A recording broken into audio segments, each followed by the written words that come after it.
সাধারণকালের ষোড়শ সপ্তাহ শুক্রবার।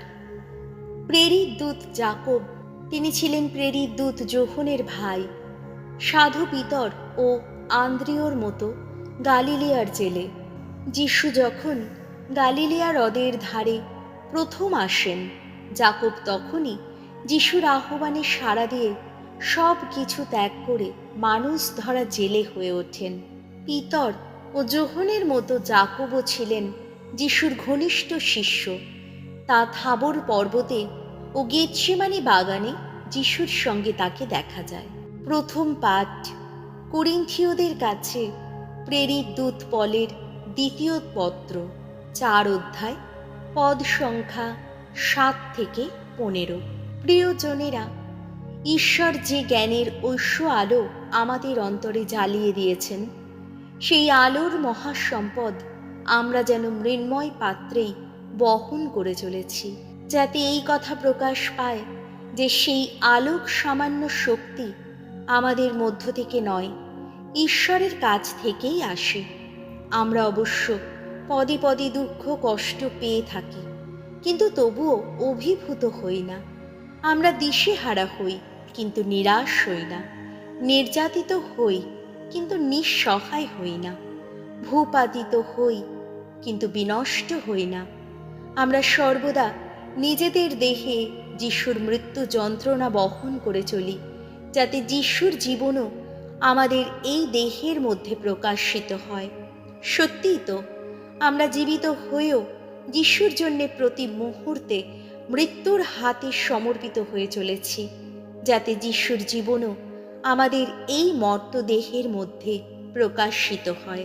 বোঝা যাচ্ছে আমাদের মধ্যে নিত্য সক্রিয় রয়েছে মৃত্যু শক্তি, আর তোমাদের মধ্যে জীবন শক্তি। তবে আমরা সেই একই বিশ্বাসের প্রেরণায় অনুপ্রাণিত, যার বিষয়ে শাস্ত্রে লেখা রয়েছে, আমি বিশ্বাস করেছি তাই আমি কথা বলেছি। আমরাও বিশ্বাস করি আর তাই কথা বলি, কারণ আমরা জানি যে প্রভু যিশুকে যিনি পুনরুত্থিত করেছেন, তিনি আমাদেরও যিশুর সঙ্গে পুনরুত্থিত করবেন। তার নিজের কাছে আমাদেরও স্থান দেবেন, আর সেই সঙ্গে তোমাদেরও। আসলে সবই তো ঘটছে তোমাদেরই কল্যাণের জন্যে, যাতে ঈশ্বরের অনুগ্রহ আরও অপর্যাপ্ত হয়ে আরও বেশি মানুষের অন্তর স্পর্শ করে, আর এইভাবে তা যেন আরও বেশি কৃতজ্ঞতার নিবেদনের কারণ হয়ে ঈশ্বরের মহিমা প্রকাশ করতে পারে। প্রভুর বাণী। শ্যাম সঙ্গীত। ধুয়ো। অশ্রু জলে আজ বীজ বনে যারা, তারা একদিন তুলবে সুখের ফসল। ভগবান যখন সিয়নের নির্বাসিত লোকদের স্বদেশে ফিরিয়ে আনছিলেন, তখন আমরা ছিলাম স্বপ্ন বিভোর মানুষেরই মতো। আমাদের মুখ তখন ভরে উঠেছিল হাসিতে, কণ্ঠমুখর হয়েছিল আনন্দের গানে।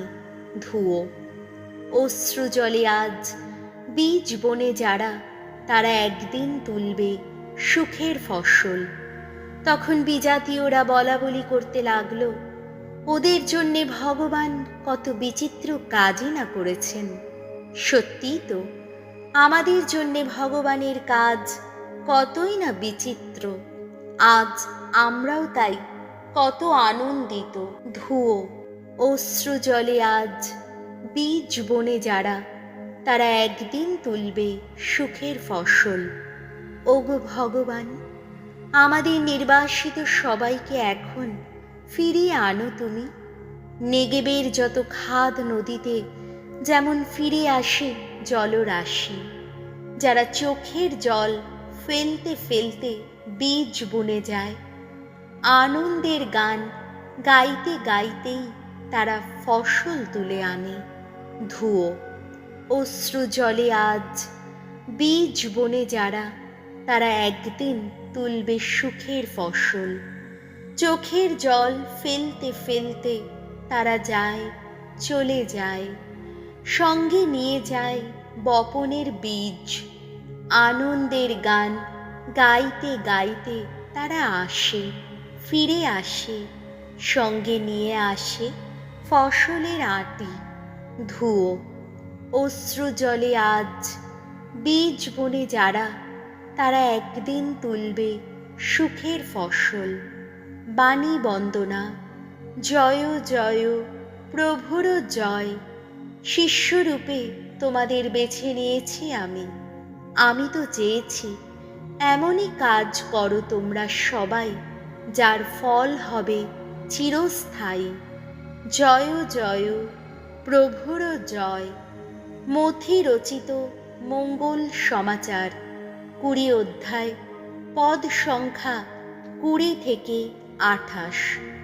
যিশু যখন জেরুসালেমের পথে এগিয়ে চলেছেন, সেই সময় জেবেদের সেই 2 ছেলের মা তার ছেলে দুটিকে নিয়ে যিশুর কাছে এগিয়ে এলেন এবং তার কাছ থেকে কিছু চাওয়ার ভঙ্গিতে নিচু হয়ে প্রণাম জানালেন। যিশু তাকে বললেন, তুমি কি চাও? তিনি উত্তর দিলেন, আপনার আদেশে, আপনার রাজ্যে আমার এই 2 ছেলের মধ্যে একজন যেন আপনার ডান পাশে আর একজন আপনার বাঁ পাশে বসতে পায়। উত্তরে যিশু বললেন, তোমরা যে কি চাইছো তা তোমরা বুঝতে পারছো না। আমি নিজে যে পাত্র থেকে পান করতে চলেছি, তোমরা কি সেই পাত্র থেকে পান করতে পারো? তারা উত্তর দিলেন, হ্যাঁ, আমরা পারি। যিশু তাদের বললেন, আমার সেই পাত্র থেকে তোমরা অবশ্যই পান করবে, কিন্তু কাউকে আমার ডান পাশে বা বাঁ পাশে বসতে দেওয়ার অধিকার তো আমার নেই। সেই স্থান দুটি যে তাদেরই প্রাপ্য, যাদের জন্যে আমার পিতা তা নির্দিষ্ট করে রেখেছেন। এই সব কথা যখন বাকি 10 জন শিষ্যের কানে এলো, তখন ওই 2 ভাইয়ের ওপর তাঁরা রেগে গেলেন। তাই যিশু তাদের কাছে ডেকে বললেন, তোমরা তো জানোই বিজাতীয়দের শাসকেরা নিজেদের প্রজাদের ওপর প্রভুত্ব চালায়, তেমনি তাদের মধ্যে যারা বড় তারাও আবার অন্যদের ওপর কর্তৃত্ব ফলায়। তোমাদের মধ্যে কিন্তু এমনটি যেন না হয়, বরং তোমাদের মধ্যে যে বড় হতে চায় তাকে হতে হবে তোমাদের সেবক, এবং তোমাদের মধ্যে যে প্রধান হতে চায় তাকে হতে হবে তোমাদের দাস, ঠিক মানব পুত্রেরই মতো। সে তো সেবা পাবার জন্যে আসেনি, এসেছে সেবা করতে এবং বহু মানুষের মুক্তিপণ হিসাবে নিজের প্রাণ বিসর্জন দিতে। প্রভু যীশু খ্রিস্টের মঙ্গল সমাচার।